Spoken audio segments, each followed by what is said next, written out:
Hello everyone, welcome back to my YouTube channel. I hope you are doing well. तो जैसे कि आपको पता है कि आज हमारा एचपी टेट का पेपर था। आज हम इसमें सॉल्व करने वाले हैं बॉटनी और जूलॉजी सेक्शन में जो क्वेश्चन आए थे। लेट्स सी कि आपने कितने क्वेश्चन सही किए और आप कितने मार्क्स जो है वो ऑब्टेन कर रहे हैं। अपने अपने आंसर्स आप मैच करते चलिएगा और अपने आप आंसर आप कमेंट सेक्शन में भी लिख सकते हैं। और अगर आपको कोई भी क्वेश्चन लगता है कि इसका आंसर कुछ और होना चाहिए था तो वो भी आप कमेंट डाउन कर सकते हैं और हम उसको फिर से रीचेक करके जो आपको आंसर बता देंगे। So let's start with the first question in the channel को सब्सक्राइब करें, साथ में बेल आइकन को दबाएं ताकि जब भी मेरी कोई वीडियो आए तो आपको सबसे पहले पता चल जाए। Botany and the zoology section और जो था हमारा क्वेश्चन नंबर 61।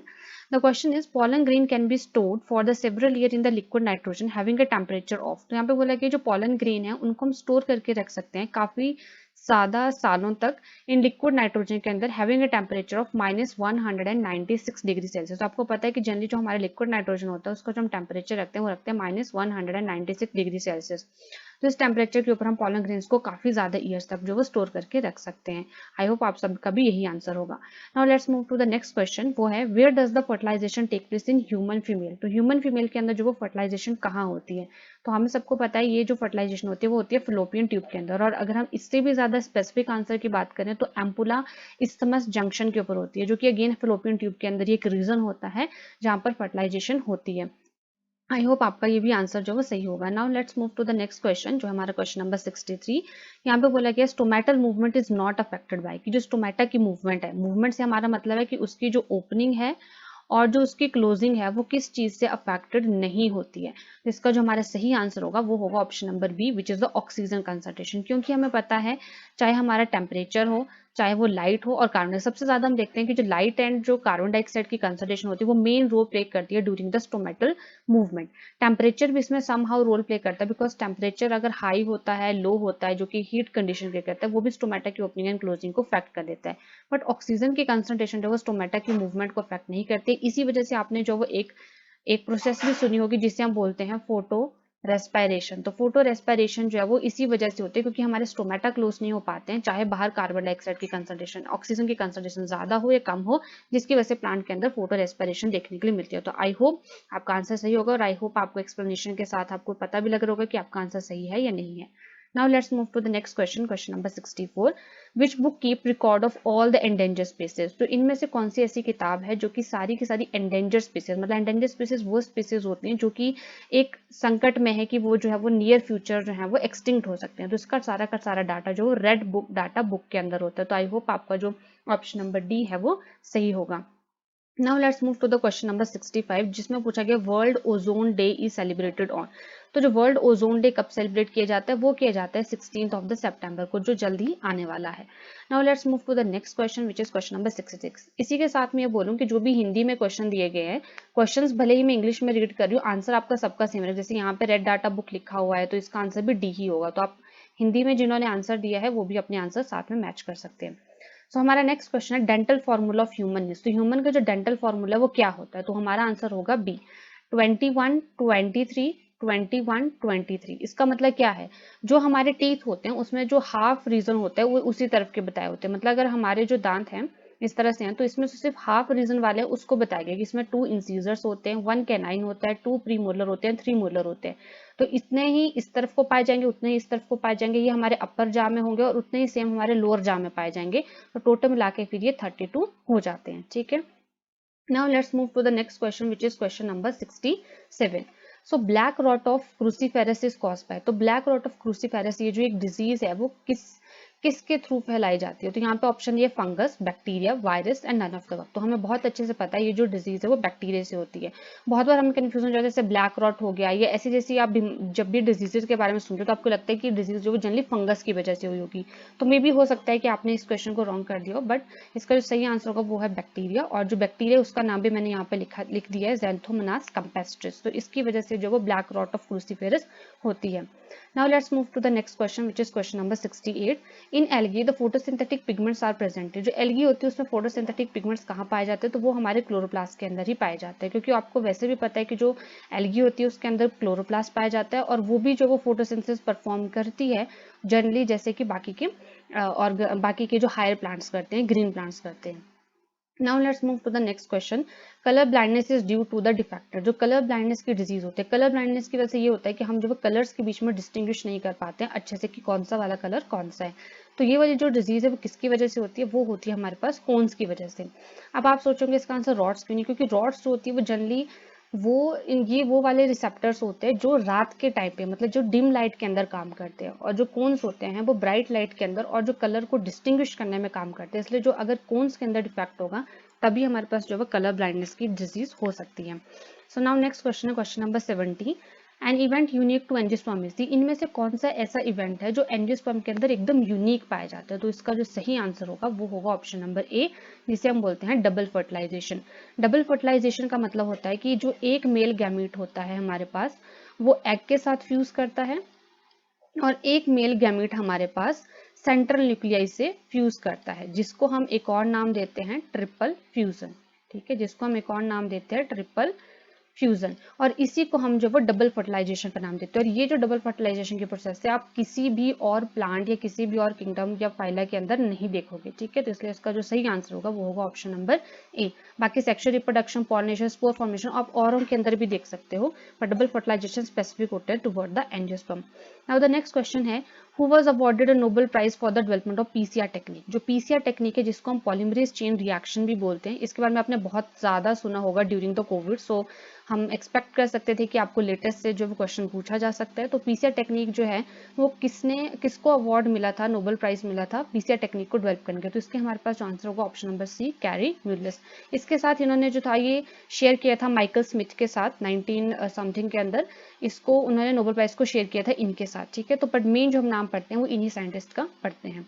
नाउ जो नेक्स्ट क्वेश्चन है question number 72, which of the following flower only once in lifetime. मतलब इनमें से ऐसा कौन सा प्लांट है जो अपनी पूरी लाइफ टाइम के अंदर सिर्फ एक ही बार फ्लावरिंग करता है। तो इसका जो हमारा सही आंसर होगा वो होगा बैम्बू स्पीसीज। ठीक है, बट आपको मैं ये भी बता दूं बैम्बू की बहुत सारी ऐसी स्पीसीज है वो अपने लाइफ के अंदर एक से ज्यादा बार भी फ्लारिंग करती है, बट जो जर्नल केस होता है, जो मोस्ट ऑफ जो बैम्बू के स्पीसीज होते हैं वो अपनी लाइफ टाइम के अंदर एक ही बार फ्लार करते हैं और उसके बाद उनकी डेथ हो जाती है। तो इसलिए इन चार ऑप्शन में से जो सही आंसर होगा वो होगा ऑप्शन नंबर ए। आप अपने आंसर भी कमेंट डाउन करते रहिएगा और अगर आपको कुछ और आंसर लगता है तो हम इसको फिर भी एक बार रीचेक कर सकते हैं। Now the next question is question number 73, who discover the recombinant DNA technology. तो आपने बहुत ज्यादा बार सुना होगा रिकॉम्बिनेंट डीएनए टेक्नोलॉजी के बारे में। तो आपको बोलेगा कि इसको किसने डिस्कवर किया था, तो इसको किया था S Cohen and H Boyer ने। बाकी के नाम आपने पहले भी सुने होंगे, तो इनका जो है वो ज्यादातर इनका नाम आपने बहुत बार सुना होगा during the recombinant DNA technology. जब आप 12th क्लास में, आई थिंक 11th क्लास में जब आप एनसीईआरटी के चैप्टर पढ़ते हो ड्यूरिंग अपॉन द एप्लीकेशन और रिकॉम्बिनेंट डीएनए टेक्नोलॉजी, उसमें सबसे पहले इन्हीं का नाम जो वो अच्छे से लिखा होता है कि किन्होंने इसको डेवलप किया था। Now the next question is question number 74, which of the following pairs is wrongly matched। इनमें से कौन सा पेयर जो वो wrongly मैच किया गया है, मतलब कौन सा वाला पेयर जो वो सही नहीं है। तो इसका जो सही आंसर होगा वो ऑप्शन नंबर ए होगा। मैं आपको बाकी ऑप्शंस के थ्रू आपको एलिमिनेट करके बता देती हूँ। आपने सुना होगा XO type of sex determination. तो ये ग्रास हॉपर और भी कुछ इंसेक्ट्स होते हैं जिनके अंदर XO type of sex determination होता है। ठीक है, ईबीओ ब्लड ग्रुपिंग में आप कोडोमिनेंस के एग्जांपल पढ़ते हो, जब आप मेंडेलियन इनहेरिटेंस पढ़ते हो उसके एक्सेप्शंस में देखते हो, तो ईबीओ ब्लड ग्रुप हमारे पास कोडोमिनेंस के अंदर आता है। टीएच मॉर्गन सही है, टीएच मॉर्गन ने ही लिंकेज के बारे में डिस्कवर किया था। जो हमारा first option starch synthesis in peas multiple गलत है, वो प्लियोट्रॉपी का एग्जांपल है, आपने पढ़ा होगा। प्लियोट्रॉपी में होता है एक जीन जो होता है वो बहुत सारे करैक्टर्स को कोड कर रहा होता है। ठीक है, इसलिए जो आंसर है वो फर्स्ट होगा, क्योंकि उन्होंने रॉन्ग वाला पूछा, तो रॉन्ग हमारा फर्स्ट है। Now next question is 75, in A grafting साइकॉन is. जब हम ग्राफ्टिंग करते हैं तो आपको पता है जैसे हम एक प्लांट होता है उसके ऊपर किसी और प्लांट को जो है वो ग्राफ्ट कर देते हैं, मतलब अटैच करवा देते हैं। तो उसमें से एक पार्ट होता है जिसको हम बोलते हैं स्टॉक और एक पार्ट होता है हमारे पास साइकॉन। तो साइकॉन जो होता है वो अपर पार्ट होता है, जो आप किसी और प्लांट का, जो आप प्लांट चाहते हो कि वो लगे वहां पे, अच्छी वेराइटी का होता है, उसको हम यूज करते हैं। ठीक है, तो इसमें जो सही आंसर होगा वो होगा हमारे पास option number A, a part of stem of desired variety. मतलब जिस डिजायर्ड वैरायटी, जो वैरायटी आप चाहते हो उसका आप पार्ट ऑफ स्टेम को यहाँ पे यूज करते हो। ठीक है, now next question is question number 76, mulberry leaves are found of mulberry leaves are the food of। तो जो मलबरी के जो लीव्स होते हैं वो किसका फूड होता है। तो आपने बहुत बार देखा होगा जो इंडस्ट्री होती है उसमें भी बहुत बार जो सिल्क वॉर्म जिससे हम सिल्क ऑब्टेन करते हैं, इस इंसेक्ट के लिए जो वो मलबरी लीव्स को यूज किया जाता है एज अ फूड। तो इसको बहुत ज्यादा जो वो इंडस्ट्रीज में भी यूज किया जाता है। Now next question is question number 77 है, the bending of the shoot of the plant is in response to the light is called phototropism इतना ईजी है। फोटो हम जनरली कंसिडर करते हैं जब हम लाइट के बारे में बात करते हैं। जब लाइट की रिस्पॉन्स में हमारा जो शूट वाला हिस्सा होता है, जो प्लांट वाला हिस्सा होता है, वो बेंडिंग शो करता है, उसे हम फोटोट्रॉपिज्म कहते हैं। और आप इसको और आपने बहुत ध्यान से सुना होगा, जब हम ऑक्सिन हार्मोन के बारे में पढ़ते हैं तो वो मेन इन्वॉल्व होता है इस फोटोट्रॉपिज्म के अंदर। Now let's move to the next question. Question number 78 है, Edward Jenner discovered the vaccine for which disease. जो एडवर्ड जेनर है उन्होंने किस बीमारी के लिए जो थी वो वैक्सीन डिस्कवर की थी। तो आपने बहुत अच्छे से सुना होगा स्मॉल पॉक्स। और सबसे पहले वैक्सीन भी इन्हीं के थ्रू जो वैक्सीन वाला कॉन्सेप्ट आया था। तो उन्होंने नोटिस किया था कि जिन लोगों को काउ पॉक्स नाम की बीमारी हुई थी, उनको स्मॉल पॉक्स से जो है वो छुटकारा, मतलब उनको स्मॉल पॉक्स नाम की बीमारी नहीं हो रही थी। तो वहीं से उन्होंने जो था वो स्मॉल पॉक्स नाम की बीमारी के लिए वैक्सीन निकाली थी। ठीक है। Now next question is question number 79 है, विच of the following is a plasmid. इनमें से कौन सा जो प्लाज्मिड है, तो हमें बहुत अच्छे से पता है option number C which is PBr322 is a plasmid. इसमें जो 322 इसका मतलब होता है कितनवें नंबर का प्लाज्मिड। जब जो प्लाज्मिड बनाया जा रहा था तो एक्सपेरिमेंट्स किए गए थे बहुत ज़्यादा, तो उनमें से जो 322 नंबर पे जो प्लाज्मिड बना था वो बिल्कुल सही बना था, तो इसलिए वहां से नाम आया था PBr322। इनमें से जो बाकी के ऑप्शन जैसे बैम H1, इको आर्बन, हिन डबल ट्रिपल वन जो है, ये सारे के सारे रिस्ट्रिक्शन एंजाइम्स हैं, दे आर नॉट प्लाज्मिड्स। ठीक है। Now let's move to the question number 80। Which of the following is an abiotic component of ecosystem. मतलब ऐसा कंपोनेंट जो लिविंग नहीं है। एबायोटिक कंपोनेंट कौन है इकोसिस्टम का, तो बैक्टीरिया, प्लांट, फंगस, ये सारे के सारे बायोटिक कंपोनेंट है। तो इनमें से जो हमारा एक ऑप्शन बचता है वो है ह्यूमस, जो कि एबायोटिक कंपोनेंट ऑफ इकोसिस्टम के अंदर आएगा। Now next question is question number 81, which part of the alimentary canal receive while from the liver. तो आपने सुना होगा कि वाइल जूसेस जो है वो सिक्रेट होते हैं। तो इनमें से कौन सा पार्ट होता है लिवर का, मतलब कौन सा ऐसा पार्ट होता है जो लिवर में से जो वाइल जूसेस निकलते हैं उनको रिसीव करता है। तो इसका जो हमारा सही आंसर होगा वो होगा स्मॉल इंटेस्टाइन। ठीक है। Now let's move to the question number 82। Question number 82 है, loop of Henle is found in. तो लूप ऑफ हैंडले कहाँ पाई जाती है, बहुत ईजी है, नेफ्रॉन के अंदर, क्योंकि इन में ऑप्शन ही नहीं है। न्यूरॉन के अंदर आपने कभी नहीं सुना है, लिवर के अंदर नहीं सुना है, लंग्स के अंदर नहीं सुना, और नेफ्रॉन आपने किडनी के अंदर सुना है, और वहीं पे आपने जो है लूप ऑफ हैंडले भी सुना हुआ है। Now next move to the question number 83, which of the following is a biofertilizer। इनमें से कौन सा जो बायोफर्टिलाइजर है, तो मेरे अकॉर्डिंग इसका आंसर जो ऑल ऑफ द अबव होना चाहिए। क्यों, क्योंकि माइक्रोराइजर जो होते हैं वो एक तरह से एसोसिएशन होती है फंजाई की विद द हायर प्लांट्स की रूट के साथ, तो वो भी एक बायो फर्टिलाइजर की तरह और एक नेचुरल बायो फर्टिलाइजर की तरह काम करते हैं। नाइट्रोजन फिक्सिंग बैक्टीरिया के बारे में तो आपने सुना ही है, जो कि नाइट्रोजन को फिक्स करते हैं। एंड नाइट्रोजन फिक्सिंग साइनोबैक्टीरिया, इसके बारे में आप सुना होगा, जिसको हम एक और नाम देते हैं ब्लू ग्रीन एल्गी। तो ये सारे के सारे as a bio fertilizer use किए जाते हैं। तो इसलिए जो इनमें से आंसर होगा वो सही होगा, वो होगा option number D is the right answer. Now next question is question number 84, which of the following mineral is essential for photolysis of water। इनमें से कौन सा मिनरल जो है वो फोटोलाइसिस ऑफ वाटर, मतलब वाटर की ब्रेकडाउन के लिए जरूरी है। तो जब आपने फोटोसिंथेसिस पढ़ी होगी तो उसमें आपने पढ़ा है हमारा जो सबसे पहले फोटोसिस्टम 2 वर्क करता है, तो वहां पे हमारे पास वाटर की ब्रेक होता है, मतलब H2 जो वो टूट जाता है, जिससे हमें इलेक्ट्रॉन्स मिलते हैं, H+ आयंस मिलते हैं, एंड ऑक्सीजन जो है वो नेसेंट ऑक्सीजन यहाँ से रिलीज हो जाती है। ठीक है। तो ये जो प्रोसेस होती है फोटोलाइसिस की, उसके लिए हमें जो है मैंगनीज नाम के मिनरल की बहुत ज्यादा जरूरत पड़ती है। Now next question is, corpus luteum secret which of the following hormone. जो कॉर्पस ल्यूटियम आपने सुना होगा जब हम oogenesis की बात करते हैं, जब हमारे पास एग रिलीज की बात करते हैं, उसके दौरान जो हमारे पास कॉर्पस ल्यूटियम बनता है, जो कि येलो कलर का फ्लूइड टाइप हमारे पास बनता है, तो वो जो हार्मोन सीक्रेट करता है वो करता है प्रोजेस्टेरोन नाम का hormone. Now let's move to the next question, question number 86, initiation codon for the protein synthesis are. तो प्रोटीन के सिंथेसिस के लिए इनिशिएशन कोडोन कौन से, तो हमें बहुत अच्छे से पता है AUG और GUG are the initiation codon for the protein synthesis. Now next question है हमारे पास, in a test tube baby procedure. इनमें से टेस्ट ट्यूब बेबी प्रोसीजर में जो ये जो 4 ऑप्शन दिए गए, कौन सा वाला सही है, तो इसका जो सही आंसर होगा वो ऑप्शन नंबर सी होगा, fertilization is in vitro. In vitro का मतलब होता है बॉडी से बाहर, आउट, आउटसाइड द बॉडी, उसे हम बोलते हैं इन विट्रो। तो जो फर्टिलाइजेशन होती है वो इन विट्रो होती है, बाकी देयर इज नो फर्टिलाइजेशन, ऐसा तो कुछ नहीं होता। डेवलपमेंट और एम्ब्रियो डेवलपमेंट इन विट्रो नहीं, इन विट्रो नहीं होती, वो वीवो होती है। एम्ब्रियो को जो है वो अंदर ही डेवलप करवाया जाता है inside the womb of the mother. Fertilization is in vivo, ये तो होता ही नहीं, इसीलिए तो हम टेस्ट ट्यूब बेबी का प्रोसीजर करते हैं। इसलिए जो हमारा सही आंसर होगा वो होगा option number C. Next question है the immunity obtained after the body has recovered from a disease is called, कि जब ह्यूमन किसी बीमारी से रिकवर करता है तो कौन सी तरह की इम्यूनिटी उसे मिलती है। तो हमें बहुत अच्छे से पता है ऑप्शन नंबर ए एक्टिव इम्यूनिटी, क्योंकि एक्टिव इम्यूनिटी तब मिलती है जब हमें किसी डिजीज हमें हुई होती है और उसके बाद हम जब रिकवर करते हैं उससे, तो हमारी बॉडी के अंदर जो है एंटीबॉडीज बनती हैं जो कि हमारे लिए एक एक्टिव इम्यूनिटी की तरह काम करती हैं। नेक्स्ट क्वेश्चन है the duration of human cardiac cycle, जो ह्यूमन कार्डिक साइकिल होता है उसका ड्यूरेशन कितना होता है, वो होता है हमारे पास 0.8 सेकंड, जिसके अंदर दोनों आती है कॉन्ट्रैक्शन भी और रिलैक्सेशन, तो वो पूरा 0.8 सेकंड का होता है। जो हमारा नेक्स्ट क्वेश्चन है क्वेश्चन नंबर 90, वो blood group child can not have a parents of a blood group. तो जो हमारे पास अगर किसी बच्चे का ब्लड ग्रुप ओ है तो उसके जो पेरेंट्स है वो कौन से तरह के ब्लड ग्रुप के नहीं हो सकते हैं। तो इसके लिए जो हमारा सही आंसर होगा वो होगा ए बी एंड ओ। अगर किसी पेरेंट का ब्लड ग्रुप ए बी है और दूसरे एक पेरेंट का अगर ए बी है मान लीजिए इस तरह से और एक का ओ है, तो ऑब्वियसली किसके पास आई ए और आई बी नाम का जीन होगा और इसके पास स्मॉल आई होंगे। तो आपको पता है कि ए और बी जो ब्लड ग्रुप है वो डोमिनेंट है over the O blood group, तो कुछ भी नहीं ऐसा चांस है जिसकी मदद से आपको आपके पास सिर्फ ओ ब्लड ग्रुप आए। तो आपको या तो ए ब्लड ग्रुप मिलेगा या तो बी ब्लड ग्रुप मिलेगा या फिर ए बी हो सकता है, पर ओ ब्लड ग्रुप नहीं हो सकता, इसलिए जो हमारा सही आंसर है वो होगा ऑप्शन नंबर डी। नाउ जो नेक्स्ट क्वेश्चन है the process which make major difference between C3 and C4 plant, वो कौन सा है। तो ऐसी कौन सी प्रोसेस है जो एक मेजर डिफरेंस लेके आते हैं C3 एंड C4 प्लांट के बीच में। तो इसका जो सही आंसर होगा वो होगा option number A which is the photo respiration, जिसको हम एक और नाम देते हैं C2 साइकिल।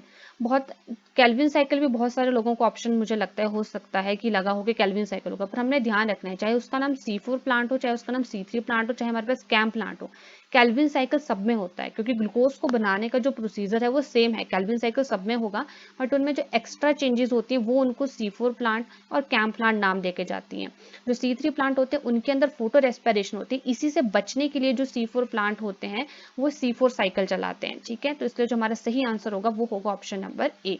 नेक्स्ट क्वेश्चन है question number 92, which one of the following act as a bio indicator of air pollution, इनमें से कौन सा ऐसा है जो बायो इंडिकेटर की तरह हम यूज करते हैं। तो आपने बहुत बार सुना होगा लाइकन को हम एक बहुत अच्छे बायो इंडिकेटर की तरह यूज करते हैं, और जब आपने इंडस्ट्रियल मेलेनिज्म का एक एग्जाम्पल सुना होगा तो उसमें आपने देखा होगा कि एयर की पोल्यूशन की वजह से जो थे वो वहां पे पूरी की पूरी लाइकन्स चले गए थे, ठीक है।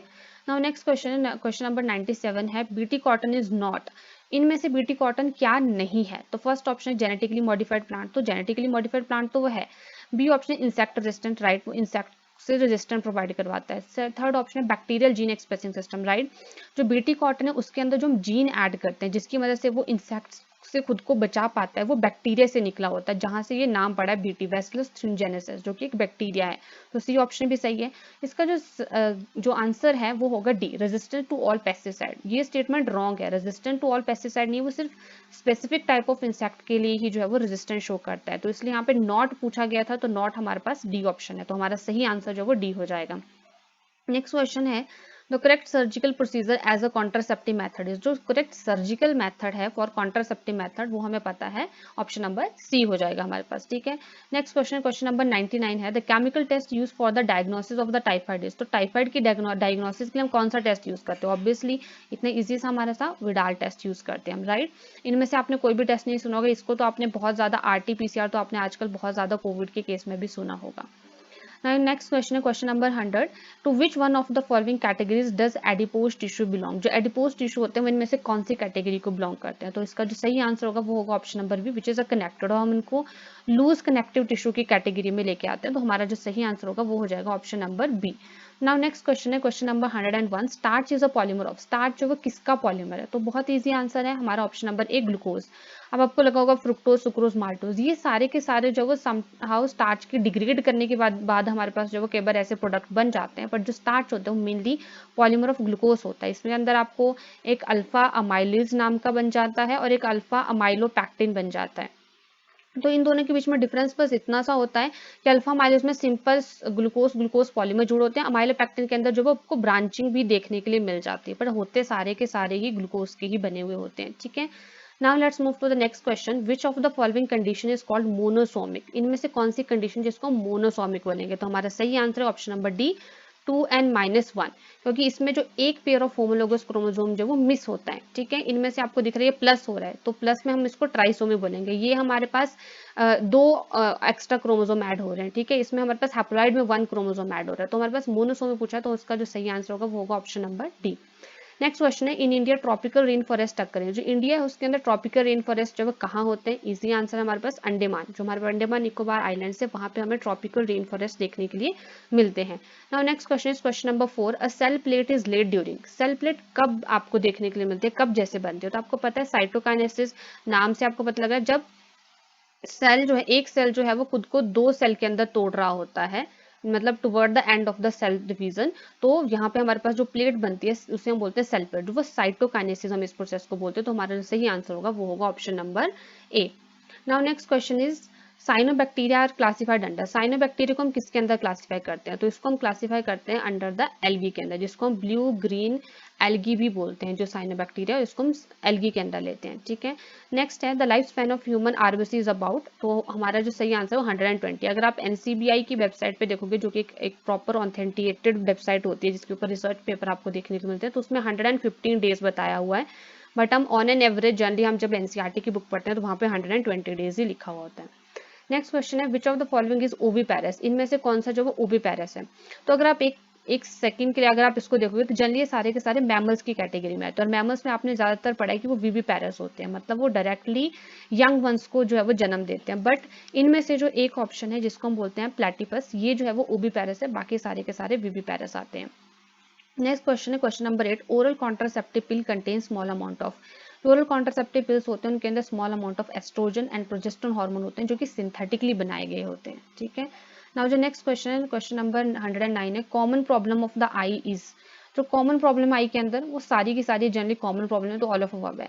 अगर आप एक रिसर्च के अकॉर्डिंग देखेंगे तो ये जो 2 डिजीजेज हैं, जिसे कॉन्ट्रैक्टेड एंड ग्लॉसोमा, ये कॉमन सी डिजीजेज हैं, ये कॉमन सी प्रॉब्लम से आई के अंदर ड्यूरिंग विद द एज आ जाती हैं।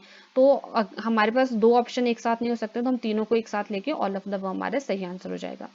नेक्स्ट क्वेश्चन है, the main hearing part of the year is. तो हमें ऑलरेडी पता है ऑप्शन नंबर ए हमारा सही आंसर है, और जो हमने बहुत बार पढ़ा भी है।